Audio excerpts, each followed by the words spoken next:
Since the pandemic hit the last 30 months, it really accelerated this hybrid work from anywhere environment.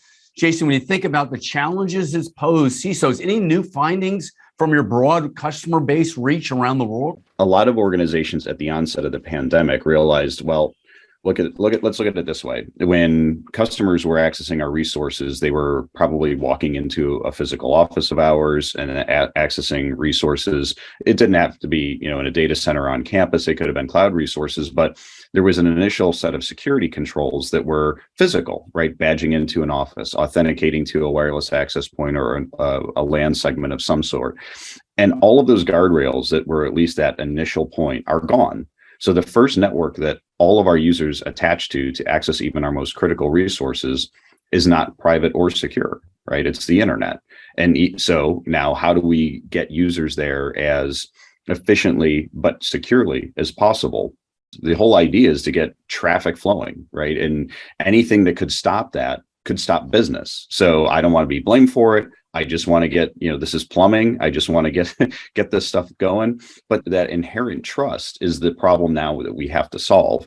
Implicit trust is no longer a viable outcome for connectivity because it violates business privileges of reducing risk. This isn't about people or human trust. It's about the digital world and why having trust in a system is a very significant vulnerability in your organization. So when you first came up with the idea, I understand you had quite a bit of resistance. Yeah. People thought I was literally insane, right? Because that's not the way we've always done it. But there was a core group of people who really understood. And a lot of them were very important people in the industry. In fact, Palo Alto Networks was the first vendor who got behind it. Help that CISO think through, what does it take working 18 hours a day around the clock in order to get the resolution and getting back to some kind of a stable scenario? Any other thoughts on coaching, performance coaching? Well, that's the time to go to your leadership and get them to say, hey, we need to change the incentive structure to allow people to build these kinds of zero trust environments. The people who don't like zero trust are the network engineers, right? Or the software developers, right? Because they don't want to change the way they're doing. And they feel like, well, if we try something new and it doesn't work, we're going to get blamed.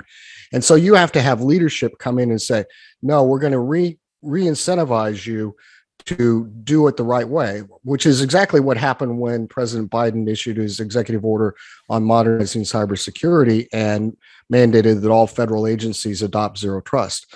The real value in that was a change in the incentive structure. You get the most important, one of the most important leaders in the entire world to say it's okay to do this. That changes incentives, and everything is ultimately about incentives. When President Biden did say, zero trust is a strategy, that we are going to embrace at the federal level, and organizations that have a direct tie into critical services provided to, the population, well, it made it very real. Where are we now and what needs to happen next? Well, we need to see a broader adoption of zero trust tactically. Have you decided or established what those assets are that are of greatest loss to you? So key money maker, but also what's your greatest risk of loss? And so starting to identify what are those crown jewels, then what is your approach? Because, one thing that I say and John says is, if you try to secure everything, you secure nothing. So you've got to start somewhere.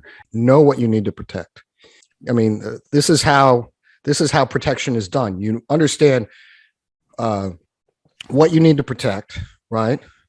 Where that thing is located, and then essentially who should have access to it, or what resources should have access to it.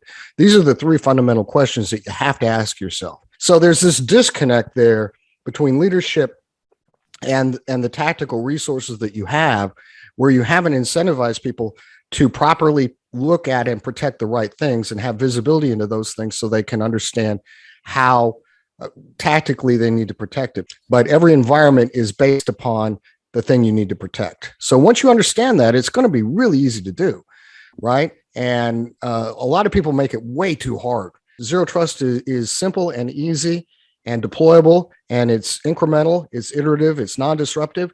There are very few downsides to it. If you make a mistake, you make a mistake in a very small area, you know it very quickly, and you can rebound from that very quickly. So there's very little chance of disrupting your environments, which is the main thing people are worried about. What are the outcomes from a business perspective that you need to line up to? And then that you can line up what the tenets of zero trust network access are that achieve that.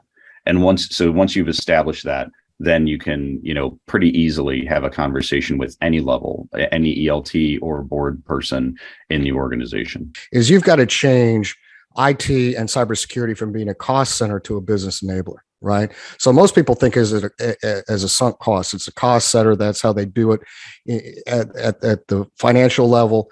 And so it's always costs that we can't get back, and they're not really enabling it. But every business in the world runs on their IT systems. So you need to look at your IT business and your cybersecurity business that protects it as critical to the business, and change. I would suggest changing the way the accounting is done. So it's not just overhead, but it's something else, right? I mean, maybe we need to invent a new way to do accounting for this kind of business, because it's new, and the old accounting principles don't really work. Every data breach that I've ever seen could have been mitigated for less than the cost of the initial lawyer's fees. What you have to do is kind of figure out fundamentally what went wrong, and was there something that was stolen, first of all, exfilled, right? So it's this term breach that becomes problematic, because we all learned in cybersecurity, breach is when somebody gets into our environment and looks around. But that's actually now the definition of an intrusion. Breach is when, according to GDPR and PCI and all these regulatory environments, say that a breach happens when data that is sensitive or regulated has been exfiltrated from our networks or systems. So we spend way too much time looking at what's coming in and not any time at all looking at what's going out. So if somebody is coming in and they're disrupting your network, bringing it down, are they doing that for the purpose of stealing some data so they can monetize it? And then you're going to get in trouble from GDPR or PCI or some other regulatory agency. So the only thing that can get the CEO fired, that an IT person can do, is to allow a data breach to happen. And CEOs don't get fired for ransomware attacks. They get fired for data breaches. And the consequences of a data breach are extraordinary. And people say, well, the stock always rebounds. Well, of course it does. You buy low, sell high. So when it goes down, people are going to buy it because it's cheap and they know that you're highly likely to recover your business at some point. But that doesn't mean it's not painful. And that doesn't mean that a lot of human beings are impacted by this. So behind every data set, every credit card number, there's a human being involved in that. Don't just think of those as data sets. There's human beings involved. You're protecting human beings in your job.